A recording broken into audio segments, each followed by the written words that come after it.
Hey guys, you ever been grounded? Told to go to your room? Ever been put in a corner? The fantasy and imagination of the movies has come to our real lives. And it's a brand new adventure I don't think any of us would have chosen to go on. The Most Youth Ministry team is attempting to connect with you guys, even though we're unable to hang out with you in person. We hope that these messages are encouraging and uplifting to each of you. In a way, being alive right now is surreal. It reminds me of September 11th, 2011, the days following that as well.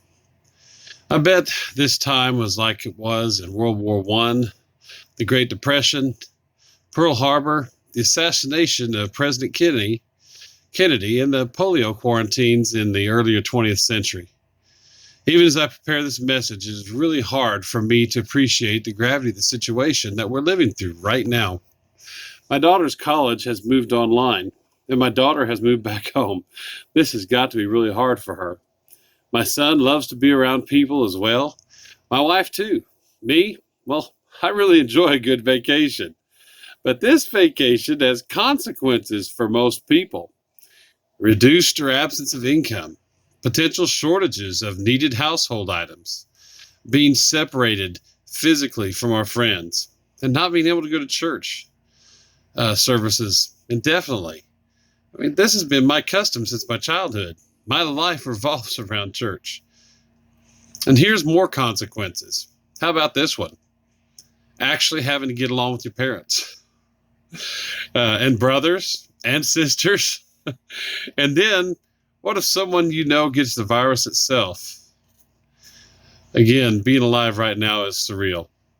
So imagine being enslaved by the country of Egypt. Wow. The Israelite people who back in Genesis were saved through the leadership of Joseph and in God's favor in Exodus are treated as property and slaves. Through no fault of their own, the new Pharaoh felt threatened by them when the Pharaoh that was good friends with Joseph passed away. And new Pharaoh felt threatened by him, mistreated him greatly for years. The hope for us now that the coronavirus impact will be just a few weeks or a couple of months. Talk about being quarantined or grounded. How badly must the people of God felt back then?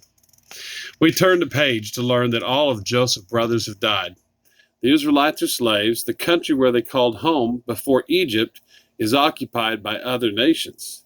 And now God calls Moses, saved from a full-term abortion, found by none other than the Pharaoh's daughter herself, floating in a baby carrier in the river where she bathed, to liberate his own people. The Israelite boy, Moses, became the grandson of the Egyptian Pharaoh. What a story!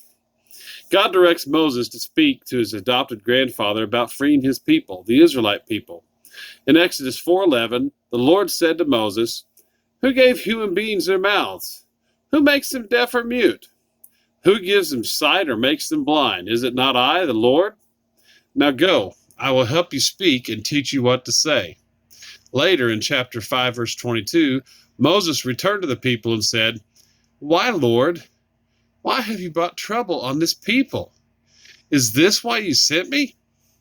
Ever since I went to Pharaoh to speak in your name, he has brought trouble on this people, and you have not rescued your people at all." You know, when Moses started to visit with Pharaoh, then Pharaoh decided to take the bricks and the straw that the straw made the bricks.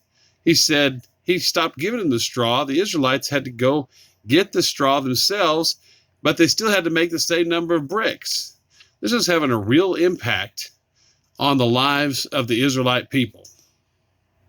So Moses did as the Lord asked, yet he found himself in the middle of a trial. Don't you think it crossed Moses' mind that Pharaoh could have him killed?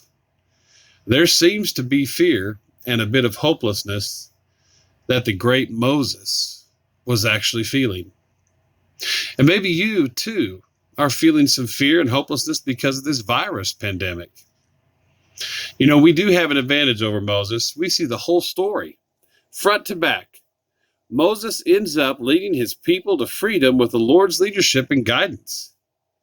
But we have just glimpsed at how he felt during the middle of the story. Moses did not give up. In fact, he talked to God quite a bit, actually, did as he was told, and ended up being victorious in a huge way. During America's COVID virus trial, the world's COVID virus trial, I encourage you to be like Moses. Talk to God. Talk to him every day. Do what he says. Study about the history of God's people. Don't just do your AMIs by themselves. Take this gift of time at home to draw closer to the God of all creation, the God of Abraham, Isaac, and Jacob. Find out why you were created. Peace, and may the God of hope be with all of us. Your youth ministry team.